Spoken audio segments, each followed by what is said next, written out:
ایک اہم چیز ہوئی وہ یہ تھی کہ جو مقامی صحافی تھے ان کی بڑی تعداد وہاں پر موجود تھی، اور یہ انپریسیڈنٹڈ سا ایک معاملہ لگ رہا تھا، اور ہونا بھی ایسا ہی چاہیے، کیونکہ اپنے ایریے کو، اپنے صوبے کو، اپنے علاقے کو جو مقامی صحافی ہیں وہ بہتر طریقے سے سمجھتے بھی ہیں، جو ادھر گریوینسز ہیں، جو آوازیں اٹھتی ہیں ان پہ آواز بھی اٹھا سکتے ہیں۔ بڑے سوال سخت اور مشکل سوال بھی ہوئے، ان کا جواب بھی دیا D G I S P R نے۔ ایک بہت اہم چیز کولیٹرل ڈیمیج کے حوالے سے جو کوسچن ہوا تھا اس کو انہوں نے بتایا کہ جس کو کولیٹرل ڈیمیج کہا جاتا ہے کہ اگر سہولت کار جو ہے وہ اپنے گھر میں پناہ دیے ہوئے ہے اور ہم ایک ٹارگیٹڈ وہاں پر آپریشن کرتے ہیں انٹیلیجنس بیسڈ، تو اگر وہ سہولت کار بھی مارا جاتا ہے تو وہ کوئی کولیٹرل ڈیمیج نہیں ہے، وہ ان کا حصہ ہے۔ ساتھ ہی انہوں نے یہ بھی کہا تھا کہ جو ہے ان کو جا کے مالی امداد کرنا، یہ جو سہولت کار ہیں وہ بھی بالکل جو ہے معاملے کو خراب کر دیتا ہے۔ آپ آج کی پریس کانفرنس کو کس طرح سے دیکھتے ہیں؟ جو پالیسی ہے، جو اسٹیٹ کی پالیسی ہے، ریاست کی پالیسی آج بہت کلیئر ہو کے سامنے آئی ہے، اس کے بعد کوئی گنجائش بچتی ہے کہ آپ کوئی بات کریں کہ جی بات چیت ہمیں کرنی چاہیے؟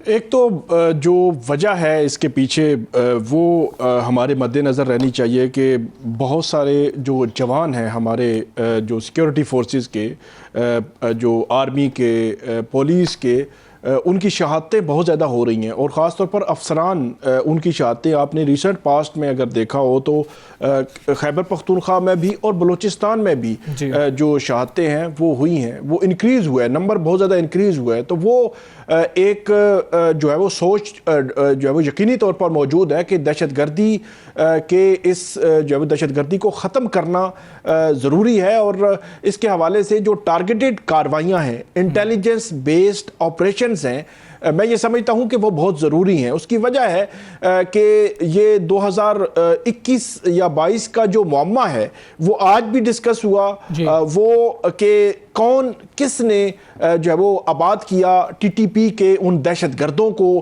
افغانستان سے جو ہے وہ فیسیلیٹیشن دی اور وہ یہاں پہ آباد ہوئے۔ ایک بات تو بڑی کلیئر ہے، اگر پی ٹی آئی یا عمران خان یہ کہتے ہیں کہ ہم نے نہیں کیا، یا آج کی حکومت کہتی ہے ہم نے نہیں کیا، تو اس کا حل میرے خیال میں یہ ہے کہ اس کی مکمل تحقیقات ہونی چاہیے، اور جس نے بھی یہ کیا ہے اور جس نے بھی ان کو آباد کیا ہے، اور اس کے بعد آج ہماری فورسز، ہماری پولیس، ہماری عوام جو ہے دہشت گردی جو ہے وہ بھگت رہی ہے، اس کے خلاف جو ہے وہ کاروائی ہونی چاہیے۔ جو آپ نے کولیٹرل ڈیمیج کی بات کی، یہ آج سوال وہاں پہ مقامی صحافیوں نے کیا، یقینی طور پر وہ جو وہاں کی گراؤنڈ ریالٹیز ہیں ان کو بہتر جانتے ہیں۔ تو اس میں ایک چیز جو آ رہی ہے جس کو وہ پوائنٹ آؤٹ کرنا چاہ رہے تھے کہ ایک طرف کے پی حکومت ان لوگوں کو جو ہے وہ کمپنسیشن دے رہی ہے۔ آپ ڈیفینیٹلی اگر کوئی سہولت کار ہے تو اس سہولت کار کے خلاف بھی کارروائی جو ہے وہ ہونی چاہیے کہ کسی دہشت گرد کو اگر آپ نے اپنے گھر میں پناہ دی ہوئی ہے تو ڈیفینیٹلی آپ سہولت کار ہیں، تو سہولت تو آپ نہیں دے سکتے، اگر دے رہے ہیں تو اس کا مطلب یہ ہے کہ آپ اس کی معاونت کر رہے ہیں۔ تو جو وہ سوال کر رہے تھے، سوال میں میرے خیال میں تھوڑی سی مزید کلیئرٹی ہو سکتی ہے کہ کلیئر ہو جائے کہ یہ سہولت کار تھا اور اس کے خلاف بھی کارروائی ہونی چاہیے، اور کلیئر ایک پالیسی جائے کہ جو سہولت کار ہے، جس طرح آج جو ہے وہ بات بھی کی گئی کہ سہولت کاروں کے خلاف بھی جو ہے وہ کارروائیاں اسی طرح جو ہے وہ جاری و ساری رہیں گی۔ ایک جو چیز جو یہ ریسنٹ جو گورنمنٹ جو تھی علی امین گنڈا پور کی، ہم اس پہ بات کرتے رہے ہیں، علی امین گنڈا پور کی حکومت بھی یہ کوشش کرتی رہی ہے، اس حکومت کو بھی میرے خیال میں یہ تو ہم کہہ سکتے ہیں نا کہ وہ یہ تو نہیں چاہیں گے ہمارے جو ہے وہ آرمی کے جوان، افسران، پولیس کے یا عوام جو ہے وہ شہید ہوں یا دہشت گردوں کا نشانہ بنے، وہ بھی کوشش میں لگے ہوئے ہیں کہ کم سے کم دہشت گردی کا خاتمہ ہو۔ انہوں نے یہ ایک پروپوزل دی تھی وفاقی حکومت کو کہ ہم وہاں پہ بھیجتے ہیں ایک جرگہ۔ میرے خیال میں وہ چیزیں اب اس سے معاملات جو ہے وہ کافی آگے جو بڑھ چکے ہیں، وہ جرگہ تو نہیں گیا۔ اب جس طرح کی پالیسی آج سامنے آئی ہے، اس سے ایسے لگتا ہے کہ اب دہشت گردوں کے خلاف جو ہے وہ آپ اس کو آپریشن کہیں، آپ اس کو ٹارگیٹڈ آپریشن کہیں، وہ جو ہے وہ ہونے جا رہا ہے۔ لیکن پھر بھی افغانستان پاکستان کا جو ہمسایہ ملک ہے اور ایک لمبی طویل ہماری ان کے ساتھ جو بارڈر لائن ہے وہ ہے، اور وہ پہاڑی علاقہ ہے, وہاں سے آنے جانے میں بڑے جو دہشت گرد ہیں وہ ان کو اتنی زیادہ مشکلات نہیں ہوتی کہ وہ وہاں سے پاکستان میں آ کر کارروائی کر کے واپس بھی چلے جاتے ہیں. تو میرے خیال میں ایک پالیسی وفاقی حکومت کو بھی بنانی چاہیے اس حوالے سے. جتنے بھی آج جو D G I S P R ہیں انہوں نے جن خدشات کا اظہار کیا اور جو چیزیں انہوں نے ہائی لائٹ کی, ان کو مد نظر رکھ کر وفاقی حکومت کو ایک پالیسی بنانی ہوگی تاکہ افغانستان کے ساتھ اگر یہ نہ ہو کہ کل ہماری افغانستان کے ساتھ جنگ شروع ہو جائے تو اور وہ پھر جو ہے وہ کسی اختتام تک نہ پہنچ سکے یا کوئی ایسی صورتحال جو بن جائے, وہ بھی میرا خیال میں پاکستان کے لیے اچھی نہیں. ران صاحب, عدالتی نظام کے حوالے سے بھی آج ڈی جی ایس پی پہ تھوڑا سا جی جی جی عدالتی نظام کو بعد میں ڈسکس نہیں, وہ آج بڑی انہوں نے بات کی کہ سزائیں نہیں مل رہی. جی جی بالکل. دیکھیں, ایک تو حمزہ صاحب بڑی کلیئر بات ہے, بڑی اچھی بات کی ہے ثاقب نے, جو اس میں ملوث ہے سب کہتے ہیں ہم نے نہیں کیا, پھر کیا کس نے ہے؟ کوئی تو ہوگا نا کرنے والا, اس کو نشان عبرت بنا دیں جو بھی ہے. بالکل ٹھیک. دوسرا, اپنی فوج کو کمزور کرنا اپنے وطن کو خطرے میں ڈالنا ہوتا ہے. اپنی فوج کو ہمیں کمزور نہیں ہونے دینا. لیبیا کا ذکر کیا انہوں نے کہ بڑی اپنی فوج کو ہم نے کمزور نہیں ہونے دینا. ہم فوج کے ساتھ, ہم کا مطلب ہے پوری قوم کو کھڑا ہو. دیکھیں, انڈیا کے خلاف جنگ ہوئی, پوری قوم فوج کے ساتھ کری تھی, پوری قوم, اس میں کوئی تمیز نہیں تھی کہ کون کس جماعت سے, اور جس نے اگر مگر کیا اس کا سب نے محاصرہ کیا. ایسے ہی ہے, اور یہی ہونا چاہیے. اب بھی وقت ہے, میں پھر کہہ رہا ہوں, انہوں نے 3 آپشن دیے نا جی, ان 3 آپشن میں سب سے اچھا آپشن یہ ہے کہ چھوڑ دو سب کو ہاں جی اور کٹھے ہو جاؤ. ایسے ہی ہے. اب بھی یہ پیغام ہے, ہم اگر مگر میں جانے کی بجائے ایک ہی پیغام لے کر چلتے ہیں. پیغام یہ ہے کہ تمام سیاسی جماعتوں کو اپنی زبان, اپنے الفاظ, اپنے سیاسی مخالفین کے لیے سنبھال کے رکھیں. جتنی سیاست میں ایک دوسرے کی مخالفت کر سکتے ہیں کریں, لیکن اپنی فوج کو مضبوط کرنے کے لیے, فوج مضبوط ہوگی پاکستان مضبوط ہوگا, فوج مضبوط ہوگی پاکستان کا استحکام مضبوط ہوگا. اس کو مضبوط کرنے کے لیے افواج پاکستان کا ساتھ دیں, اور ساتھ دینے کے بعد سب سے پہلے دہشت گردی کا خاتمہ کریں. دیکھیں, ہم نے اس ملک کے اندر اپنے حصے کا نوالا افغانیوں کو کھلایا. ہم افغانستان کی کرکٹ ٹیم سے میچ کھیلتے ہیں تو آپ ان کے رویے دیکھتے ہیں, ان کو تربیت پاکستان میں ملی ہے. میں سمجھتا ہوں پاکستان کے وہاں پہ کوچز کو بھی آج اعلان کرنا چاہیے, مشتاق احمد سمیت سب کو, کہ ہم نہیں ان کی کوچنگ کریں گے, کیونکہ آج ان کی طرف سے آیا ہے کہ جناب ہم ہاتھ نہیں ملائیں گے, اور نہ ملاؤ ہاتھ. ہم تمہیں بتائیں گے اب کہ جو جو افغانستان سے تربیت لے کر آئے گا اس کو افواج پاکستان سے پہلے پاکستانی قوم نپٹے گی. بڑی اور کلیئر. باقی جہاں تک عدالتوں کا معاملہ ہے نا, کہاں تک سنو گے, کہاں تک سنائیں, پھر کس کس کو کیا کیا سنائیں گے آپ صرف ایک کیسز کی بات, پھر ہمیں اس پورے نظام کی بات کرنا ہوگی. پھر ہمیں دیکھنا ہوگا کہ ان عدالتوں نے کہاں پر کیا کیا ہے. ثاقب صاحب, گورننس اور عوامی فلاح و بہبود کو جان بوجھ کر کمزور کیا گیا کہ صرف سیکیورٹی کے اوپر سب کا دھیان رہے, گورننس کے اوپر کام نہیں کیا گیا, یہ بھی بات کی گئی. ایک تو جو عدالتوں کے یا کرمنل جسٹس سسٹم کی کمزوریوں کی انہوں نے نشاندہی کی, یقینی طور پر ان کے جو خدشات ہیں وہ بھی بجا ہیں کہ اگر کسی دہشت گرد کو پکڑ کر اس کو پراسیکیوٹ کیا جاتا ہے تو اس کو جلد از جلد پراسیکیوٹ کیا جانا چاہیے, اور اس کا فیصلہ آئے, اور اس کو اگر سزا بنتی ہے تو اس کو سزا دی جانی چاہیے. لیکن دوسری طرف کچھ ایسے بھی ہمارے ذرائع ہیں, وہ یہ کہتے ہیں کہ جو ATA یعنی کہ دہشت گردی کی جو عدالتیں ہیں خیبر پختونخوا میں, جس طرح وہاں پہ دہشت گردی ہو رہی ہے, اسی طرح وہاں کی جو جوڈیشری ہے کچھ مخصوص علاقوں میں جہاں پہ دہشت گردی زیادہ ہے, اس جوڈیشری کو بھی بڑے خطرات جو وہ لاحق ہوتے ہیں اور وہ نظر آتے ہیں. حالی ثاقب وہاں پہ نہیں, KPK میں نہیں, حالی بلوچستان کا بھی ذکر اس پہ کریں, بلوچستان میں بھی سیم یہی پوزیشن ہے. جی جی.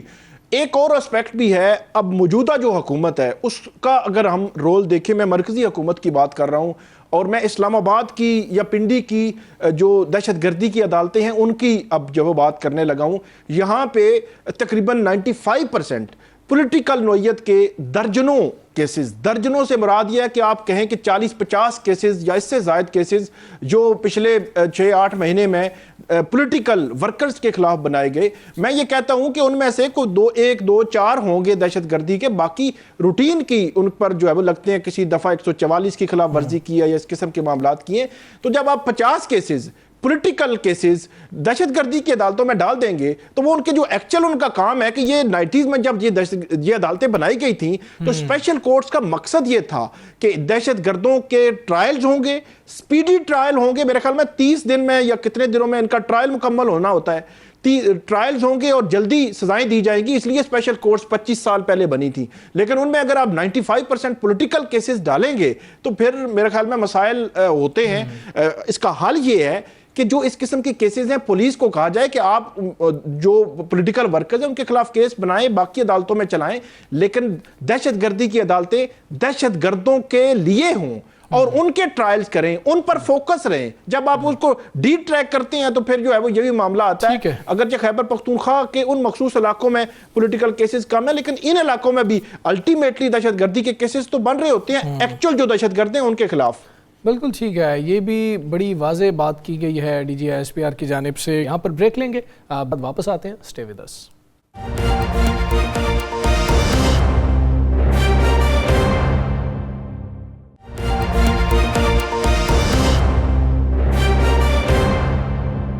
Welcome back ji. خیبر پختونخوا کی صورتحال پہ بات کریں گے کہ سیاسی محاذ جو ہے وہ بہت گرم ہے. کہ استعفیٰ ہے وہ کسی کو مل نہیں رہا ہے اور استعفیٰ موصول ہونے سے پہلے ہی گورنر خیبر پختونخوا اس پہ اعتراضات اٹھا چکے ہیں کہ جی کہ قانونی سکم موجود ہے اس کے اندر، اگر پہنچ بھی جاتا ہے تو لگتا یہ ہے کہ شاید وہ ایکسیپٹ نہیں ہو رہا ہوگا. دوسری جانب کیا اب پاکستان تحریک انصاف سوچ رہی ہے کہ وزیر اعلیٰ جو نامزد کیے گئے ہیں وہ نام تبدیل ہو؟ کیا اس حوالے سے کوششیں ہو رہی ہیں؟ کچھ صف بندی ہوئی ہے؟ رانا صاحب، اب تو اپوزیشن بھی کوشش میں ہے کہ جی ہم شاید کچھ لوگوں کو اپنے ساتھ ملائیں اور حکومت ہم بنائیں. جے یو آئی بھی ہمیں آج بہت متحرک نظر آئی ہے. کل آپ یہ کہہ رہے تھے کہ مولانا صاحب جو ہیں وہ اس پہ سب سے سین کردار ادا کر رہے ہوں گے، لیکن آج ان کی جماعت پیش تھی اس معاملے میں. اور جو پی ٹی آئی کے امیدوار ہیں آفریدی صاحب، کیا ان کا نام اب تبدیل ہو سکتا ہے؟ اچھا، ایک چیز آپ ذہن نشین کر لیں کہ ان کا نام تبدیل نہیں ہو رہا. حکومت تبدیل ہو جائے گی جو مرضی ہو جائے. آج عمران خان کا جو خط ہے اس میں انہوں نے کہا ہے کہ میں حلفاً کہتا ہوں نہ میری فیملی نے کسی نے نام دیا ہے نہ مجھے پارٹی کے کسی شخص نے دیا ہے. میں اسے اس وقت سے جانتا ہوں جب یہ اسٹوڈنٹ پولیٹکس کرتا تھا اور مجھے یقین ہے کہ یہ اس علاقے میں بہتری کے لیے کام کرے گا. وہ بڑا لمبا چوڑا خط ہے جی، جو اس کی اس کے حوالے سے جو بات ہے کوشش کی گئی تھی پھر، لیکن وہاں پر ایک بھی شخص ایسا نہیں تھا جو یہ کہہ سکے کہ ہم میں سے اب وہاں پہ تھا کہ کس کو لایا جائے، چلیں اس کو مائنس کر دیں، کس کو لایا جائے. اگر آپ شہرام ترکئی کو لے کے آتے ہیں اس کے بھائی کو تو علی مین گنڈا پور کہے گا کہ میرے مخالف کو لے آئیں. اگر آپ اسد کیسر کے بھائی کو لے کے آتے ہیں تو علی مین گنڈا پور پھر یہی کہے گا کہ آپ میرے مخالف کو لے آئیں. اگر آپ وہاں پر اس سے ہٹ کے کسی اور کو تیمور جگرا کو کہ کسی بندے کو لے کے آتے ہیں تو پھر بھی یہی مسئلہ ہوگا. تو جس کے بعد فیصلہ یہ ہوا کہ ہمیں اپنی ساری، جو آج جنید اکبر نے بھی کہا کہ ہمیں اپنی ساری توجہ اس پہ رکھنی چاہیے کہ جو ہمارا امیدوار ہے اس کو جتانا ہے. جو لوگ ہمارا ساتھ دیں گے ان کا عوام خود احتساب کر دے. اچھا، 17 لوگ کی خبر چلی تھی، مطلب خبر آ رہی تھی، چلی نہیں تھی. خبر یہ تھی کہ 17 لوگ کل عشائیے سے مسنگ تھے. آپ کے پاس کیا خبر ہے؟ 17 لوگوں کی بات ہو رہی تھی. 12 لوگ مسنگ تھے. اچھا، ان میں سے 8 پاکستان میں نہیں ہیں. 8 پاکستان میں نہیں، وہ باقاعدہ انہوں نے ایک کا نام موجود ہے. اور 4 لوگ جو تھے ان کے ریزنز ہیں، ان کی ریزن بیمار تھے وہ. ٹھیک ہے. اور وہ سارے بیمار تھے اور تھے بھی کے پی کے سے باہر. اور انہوں نے آج آپ کو پتا پھر اجلاس ہوا ہے. جی، آج جو اجلاس ہوا ہے اس میں کل سے تعداد زیادہ تھی. جو پاکستان سے باہر ہے ان کے علاوہ سارے ہی موجود تھے. ٹھیک. اور آج کے اس اجلاس میں سلمان اکرم راجہ بھی تھے اور باقی لوگ بھی موجود تھے. ٹھیک. ایک تو جوڑ توڑ تو ہوتا ہے. آپ ایک بات ذہن میں رکھیے گا، اور میرے پاس تو یہ بھی اطلاع ہے کہ شاید آج رات کوئی بڑی میٹنگ بھی ہو جائے تحریک انصاف کہ اس حوالے سے جو آج پریس کانفرنس ہوئی ہے کہ واقعی مل کر چلنا چاہیے. اچھا. اور ایک اچھا جو میسیج ہے وہ جانا چاہیے. آج کسی ٹائم آپ کو یہ خبر مل بھی سکتی ہے. اچھا, ان کی پالیسی سٹیٹمنٹ بھی آ سکتی ہے. پالیسی سٹیٹمنٹ بھی آ سکتی ہے, ہو سکتا ہے کوئی میٹنگ بھی ہو جائے. اور ہونی بھی چاہیے. میں پھر ہم کہہ رہے ہیں تو کوئی بیک ڈور رابطے چل رہے ہیں. کوئی بھی سیاسی جماعت ہو, سب سے اس سیاسی جماعت سے پہلے پاکستان ہے. ہاں ہاں بالکل. اچھا, دوسری بات کہ سہیل افریدی کے علاوہ اور کوئی نام نہیں ہے. ٹھیک ہے. سہیل افریدی کے علاوہ کسی اور نام پر اب ڈسکس بھی کوئی نہیں کرے گا وہاں پہ. وہ کہتے ہیں ہارتے ہیں ہار جائیں, گورنر راج لگتا ہے لگ جائے, کچھ اور ہوتا ہے ہو جائے. ٹھیک ہے. لیکن اس نام کے علاوہ اور کسی نام پہ نہیں جائے. لیکن اب بات ایک اور ہے نا, خبر لے لیں نا. دے دیں. مولانا صاحب کو کہا گیا ہے کہ وزیر اعلیٰ پیپلز پارٹی کی طرف سے یہ کہا گیا ہے کہ وزیر اعلیٰ آپ لے لیں جو آج کے پی گورنر اور ان کی ملاقات. مولانا صاحب نے کہا جی پہلے ہمیں گنتی پوری کرنے دیں, گنتی پوری کر کے دیں, پھر ہمیں کیا دیتے ہیں, پھر جو جن کو توڑ کے لائیں گے انہیں کیا ملنا ہے. مسلم لیگ نون کہتی ہے جی ہر صورت میں وہاں پر, چونکہ میاں نواز شریف وہیں سے الیکشن ہارے ہوئے ہیں, مسلم لیگ نون جو ہے وہ کسی صورت میں بھی اس کو اپنے ہاتھ سے نہیں جانے دیتی. وہ کہتی ہیں ہمیں ہر صورت میں ہر حال میں ہمیں چاہیے. اچھا. ابھی ہنڈیا پکی نہیں اور پھڈے وہاں پہ شروع ہو گئے. اچھا, یہ چیزیں بھی آپ کو ذہن. اور تیسری چیز میں آپ کو بڑی خبر دے دوں, علی امین گنڈاپور صاحب نے اس بات کی میرے ساتھ تصدیق کی ہے. انہیں کہا گیا ہے کہ اگر کوئی قانونی اس پہ آتا ہے آپ کے استعفے میں تو جو آئینی طور پر استعفے کی تحریر ہوتی ہے آپ دوبارہ وہ لکھ کے دیں گے, جس پر انہوں نے کہا جی بالکل ہمارے وکلا اسے تیار کریں, ہم وہ لکھ کے دینے کے لیے تیار ہیں. قانونی طور پر 48 گھنٹے کا وقت ہوتا ہے, اور میں ٹویٹ بھی کر چکا ہوں, میں کہہ بھی چکا ہوں, اور اگر مزید اس پہ ہے تو فوری اجلاس بلا کے میں اس میں بھی. بیرسٹر گوہر نے آج یہ کہا ہے کہ جی کہ کوئی وقت نہیں ہے, اس کا مدت کوئی نہیں ہے, بس جلدی سے جلدی کر لیں, کوئی ٹائم فریم نہیں ہے. بیرسٹر گوہر نے کہا کہ قانون, آج ان سے سوال ہو گیا قانونی طور پر, انہوں نے کہا کہ جی کہ ایسا تو کچھ نہیں ہے, لیکن شاید کوئی پریسیڈنٹ موجود ہو جس کا میں اس کا حوالہ دینا چاہ رہا ہوں. جب چودھری پرویز لائث صاحب نے استعفیٰ دیا تھا تو اس میں کہا گیا تھا کہ 48 گھنٹوں میں اس استعفے کو منظور کیا جائے گا. صرف 48 گھنٹوں سے پہلے جس وقت استعفیٰ منظور ہو جائے گا تو وزیر اعلیٰ کا لیبل ان سے ختم ہو جائے گا, اور اس وقت پی ٹی آئی کے ہی اسپیکر تھے, پھر اختیارات ان کے پاس شفٹ ہو جائیں گے. یہ میں لیکن بزدار صاحب کا تو 5ویں دن جا کے ایکسیپٹ ہوا تھا. ران صاحب وہ بھی ہمارے پاس ہے کہ جب چوائس سرور کرتے ہی نہیں تھے, آپ کو یاد ہے وہ اجازت لینے جہاز پہ ادھر چلے گئے تھے. اس کے بعد پھر یہ ہوا تھا نا کہ فوری طور پر اپلیکیشن چلے گئی تھی, ہمیں وہ بھی ذہن میں رکھنا چاہیے نا. اور جب اپلیکیشن چلے گئی تھی تو پھر وہ چیزیں بھی سامنے آئی. ٹھیک ہے. اچھا ثاقب صاحب, نئے وزیر اعلیٰ کا انتخاب ہے, اور آج کی پالیسی سٹیٹمنٹ جو ریاست کی ہے اس کے بعد سہیل آفریدی کو منتخب کروانا کتنا مشکل ہے, اور کوئی کھچڑی پک رہی ہے؟ ایک تو حمزہ جو 10:57 پر جو یہ استعفیٰ جو دیا گیا تھا, ریسیونگ لی تھی, تو وہ ٹائم ختم ہو چکا ہے تھوڑی دیر قبل. تو یوں آپ کہہ سکتے ہیں کہ اب پی ٹی آئی اس پہ مزید کیا کرے گی وہ ہمیں پتہ چلنا ہے. پشاور کے جو پی ٹی آئی کے صدر ہیں ان کی جانب سے میسیج جو ہے وہ مختلف ایم پی ایز اور پارلیمنٹیرینز کو یہ دیا جا رہا ہے کہ آپ الرٹ رہیں, ہم جو ہے وہ کو بیٹھک بھی ہوگی اور اس میں پھر فیصلہ ہوگا کہ اب آئندہ کی پالیسی کیا ہونی ہے. دوسری جو آپ نے بات کی کہ کیا کوئی کھچڑی پک رہی ہے, ایک کھچڑی میں نے وہاں سے مختلف جو آزاد ذرائع ہیں یا صحافی ہیں ان سے بات کی کہ کیا صورتحال ہے نمبر کے حوالے سے, کیونکہ فیصل کریم کنڈی جو ہے وہ یہ تو کہہ رہے ہیں ان کے پاس استعفیٰ نہیں پہنچا, لیکن وہ ہر کسی کے پاس پہنچ چکے ہیں, مطلب تقریباً وہ سب سے ملے ہیں, اعظم نذیر تارڑ سے لے کر ایاز صادق اور مولانا اور سب سے وہ جو ہے وہ سب, کوئی بندہ چھوڑا نہیں ہے انہوں نے جس کو ملے نہیں ہے. صرف ان کو استعفیٰ جو ہے وہ نہیں ملا, حالانکہ وہ پبلکلی کہہ چکے ہیں کہ میں نے استعفیٰ دے دیا ہے.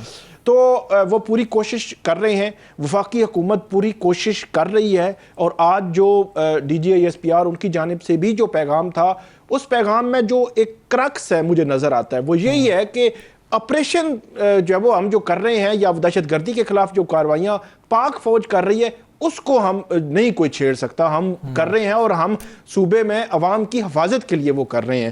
وہ ایک میجر پوائنٹ ہے, میرا خیال ہے اس پہ ہی مسئلہ ہے, کیونکہ عمران خان صاحب نے جو تبدیلی کی ہے, سہیل خان آفریدی کو لائے ہیں, اس تبدیلی کی وجہ یہ ہے.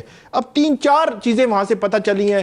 ایک یہ کہ پی ٹی آئی کے پاس نمبر پورا ہے, نمبر کم نہیں ہوا. یہ اطلاعات ہیں وہاں ہمارے جو ذرائع بتا رہے ہیں کہ تمام جتنے انٹرنلی ان کے گروپس ہیں جو وہ سارے نمبر پورا ہے. اور وہی بات جو رانا صاحب نے کی کہ مختلف گروپس ہیں, تو سہیل خان آفریدی قدرے جو جن پر سارے جو ہے وہ ایگری ہے, قابل قبول ہے. دوسری بات, سہیل خان آفریدی کے حوالے سے کل بھی میں نے آپ کو بتایا تھا کہ یہ ہو سکتا ہے کہ وہ پہلی سپیچ میں ہی آ کے آپریشن والے معاملے کو چھیڑ سکتے ہیں, اسی لیے ان کی زیادہ مخالفت ہو رہی ہے.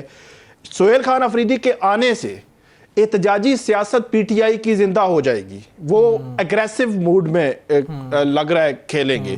اس کے علاوہ جو یہ بھی ایک پاسبلٹی جو ہے وہ نظر آ رہی ہے ہمیں کہ اگر فرض کریں وہ آتے ہیں, وہاں کے جو آپریشن مخالف کو چیزیں ہونا شروع ہو جاتی ہیں, کوئی دھرنا احتجاج, تو وہ ہو سکتا ہے احتجاج کی حمایت جو شروع کر دیں, تو ایک کلیش جو میرا خیال میں کلیش سے ایوائڈ ہونا چاہیے. آخری جو بات جو پی ٹی آئی کے انٹرنلی جو ہے وہ کہی جاتی ہے, یہاں وفاقی دارالحکومت میں ہم ہر منہ سے یہی آواز سنتے ہیں کہ پی ٹی آئی کی اکثریتی قیادت کہیں نہ کہیں کمپرومائز ہے. ہم نے ایک بریک لینی ہے, بریک پس آتے ہیں, stay with us.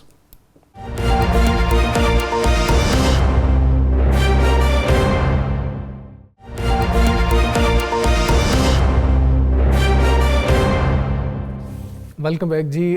D G I S P R کی آج کی بڑی اہم پریس کانفرنس, اس حوالے سے بھی ہم بات کریں گے, ایک ماہرانہ رائے لیں گے. دوسرا جو غزہ امن معاہدہ ہے اس کی سگنیفیکنس کیا ہے. ٹھیک ہے, اس حوالے سے ہم نے دیکھا کہ خوشیاں بھی منائی گئیں, تشکر بھی کیا گیا, لیکن کیا یہ غزہ امن معاہدہ واقعی ہی غزہ میں امن لے کر بھی آئے گا؟ اس حوالے سے ہم بات کریں گے. ہمارے ساتھ موجود ہیں دفاعی تجزیہ کار عبداللہ گل صاحب. عبداللہ گل صاحب السلام علیکم سر, بہت شکریہ آپ کا. سر سب سے پہلے تو آج بڑی کلیئر پالیسی آئی ہے کہ انف از انف. آپ کس طرح سے دیکھتے ہیں آج کی پریس کانفرنس کو؟ بسم اللہ الرحمن الرحیم. بہت شکریہ. پریس کانفرنس نہیں بلکہ ایک آخری وارننگ تھی, اور جو ان کے تیور تھے یہ تیور D G I S P R کے نہیں, کیونکہ فوج میں باقاعدہ اور خاص طور پہ آئی ایس کے پی آر کے اندر ایک باڈی لینگویج کی ٹریننگ دی جاتی ہے, اور یہ باڈی لینگویج جو تھی یہ اصل میں 7 لاکھ فوج کا جو غم و غصہ تھا, جو ان کے اضطراب تھا, اور ایک ایسی فوج کا جو کہ اپنی ماہرانہ جو ہے وہ صلاحیت کا لوہا بارہا منوا چکی ہے, جس کے ہاتھ میں بندوق بھی ہے اور لائسنس بھی ہے. اس کا مطلب یہ ہے کہ اب ان کی بس ہو گئی ہے. انہوں نے واضح بتا دیا, یا تو آپ جو ہے وہ لوگوں کو ہمارے حوالے کر دیں, دہشت گردوں کو, یا پھر ہمارے ساتھ مل کر اس آپریشن کے اندر کردار ادا کریں, ورنہ پھر ہمارے ساتھ مقابلہ کرنے کے لیے جو ہے وہ تیار رہیں, ہمارے جواب کا انتظار کریں. اس سب کا جو مطلب یہ ہے بڑا واضح کہ زیرو ٹالرنس جو ہے اپنا لی گئی. اس کے اندر جو اہم پہلو تھا وہ اس کے ٹائمنگز تھے اور جگہ کا چناؤ.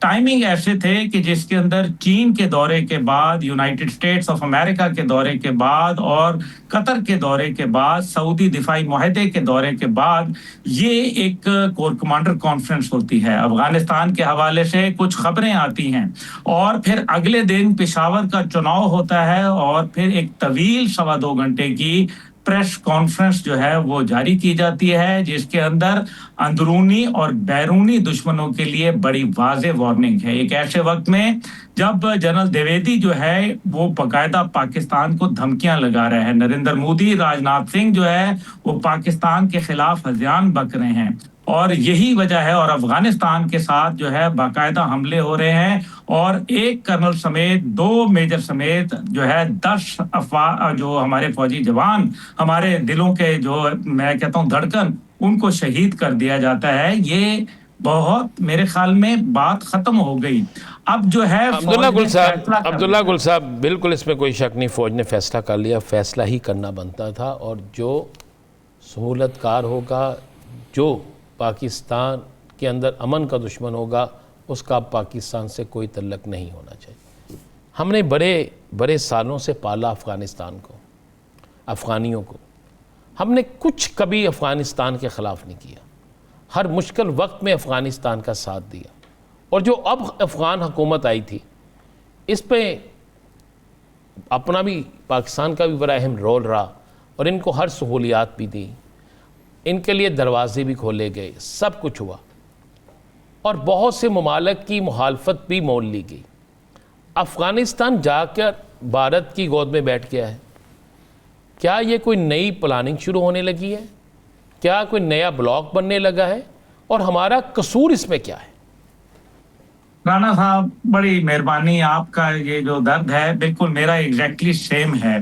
دیکھیں، افغانستان کا یہی تھا کہ ایسٹرن بارڈر سے بھارت اپنے وہ مقاصد حاصل نہیں کر پا رہا تھا جو اس نے اب ہمیں مغربی سرحد کے اوپر الجھا دیا ہے، اور جو بھی ہے میں سمجھتا ہوں اس میں صرف جو ہے وہ افغانستان کا نہیں بلکہ ان تمام گارنٹرز کا جو ہے قصور ہے جو دوحہ ایکارڈ میں موجود تھے، اور جو ایک ہیوی تعداد میں $7.2 بلین کا اسلحہ وہاں چھوڑ گئے جو آج ان کے ہاتھ لگا۔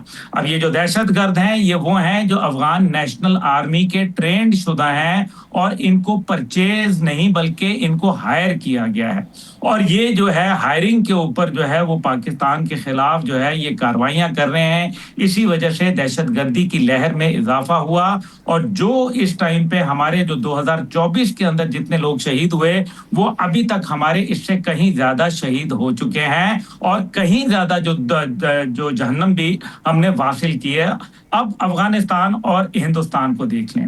افغانستان تو قرآن کے اوپر یقین رکھتا ہے، تو کیا پھر ایک لا الہ الا اللہ کی بنیاد پر قائم پاکستان جس کا آئین جو ہے وہ قرآن اور سنت کی بالادستی کو قبول کرتا ہے اور اللہ کو حاکم اعلیٰ مانتا ہے، تو کیا اس کے خلاف یہ کارروائیاں جو ہیں کیا قرآن میں اس کا کوئی ذکر ہے؟ عبداللہ گل صاحب، آج D G I S P R انہوں نے یہ بھی بات کی، اور یقینی طور پر یہ بات درست ہے کہ جب ان دہشت گردوں کو ٹی ٹی پی کے جو دہشت گرد ہیں ان کو آباد کاری پاکستان میں ہوئی، اور اس کے بعد انہوں نے ہماری فورسز کو اور عوام کو اور پولیس کو نشانہ بنایا، اور بہت بڑا نقصان ہمارا جو ہے وہ ہو رہا ہے۔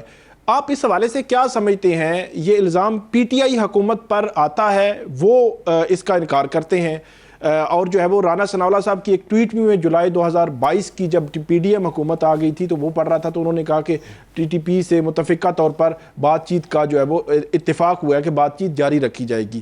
تو اس معاملے کو آپ سمجھتے نہیں ہیں کہ تحقیقات ہونی چاہیے اور جو ملوث ہے اور اس کے خلاف کارروائی ہونی چاہیے؟ آپ کیا اس پہ کہیں گے؟ دیکھیں، بات چیت جو ہے وہ تو جاری رہتی ہے نا، ہمیشہ دشمنوں سے آپ دشمنوں سے ہی بات کرتے ہیں، آپ سگوں سے تو جو ہے معاملات اور ڈائیلاگ نہیں کیا کرتے نا۔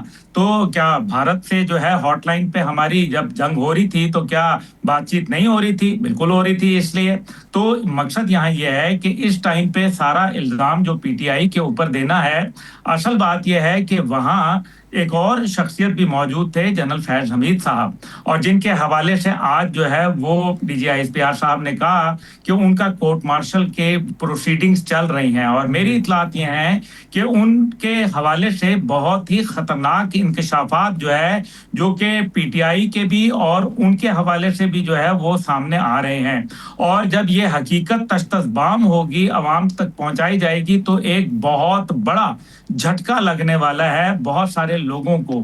لیکن اس سب کے اندر ظاہر ہے وہ لوگ جنہوں نے ٹی ٹی پی کو جس کے مختلف گروپس بنے ہوئے تھے دہشت گردوں کے، جس کی تعداد اس ٹائم پہ 600 تھی، اس کو ایک ہفتے کے اندر 7200 کے اندر لے گئے، کیونکہ جب ہمارے جو لوگ تھے انہوں نے جب یہ بات کرنا شروع کر دی کہ ہاں جی ہم تو ان سے بات کریں گے، اور ظاہر ہے ہمارے جو ایسے ادارے تھے جن کے ہم بہت عزت کرتے ہیں، تو نیچرلی پھر ان کی گروپ بندی ہو گئی، اور اس طرح ٹی ٹی پی کو جو ہے ایک دوبارہ سے وہ ری سرفیس ہوئی اور دوبارہ اس کو جو ہے وہ تقویت ملی۔ اچھا یہ تو بتائیے، یہ غزہ معاہدہ جو ہے، معاہدہ کہا گیا، غزہ معاہدہ ہو گیا، بڑا جشن منایا گیا، معاہدے کے ایک دن بعد وہاں پھر دوبارہ خون کی ہولی کھیلی گئی، پھر وہاں پر معصوم بچوں کو شہید کیا گیا، خواتین کو شہید کیا گیا۔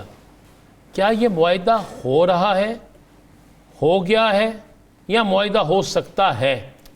اور رانا صاحب، لمحہ موجود میں جب آپ یہ سوال کر رہے ہیں، اس وقت بھی اسرائیلی جو ہے بمباری اور فائرنگ جو ہے جاری ہے، طوباس شہر ہے اس کے حوالے سے کہا جا رہا ہے۔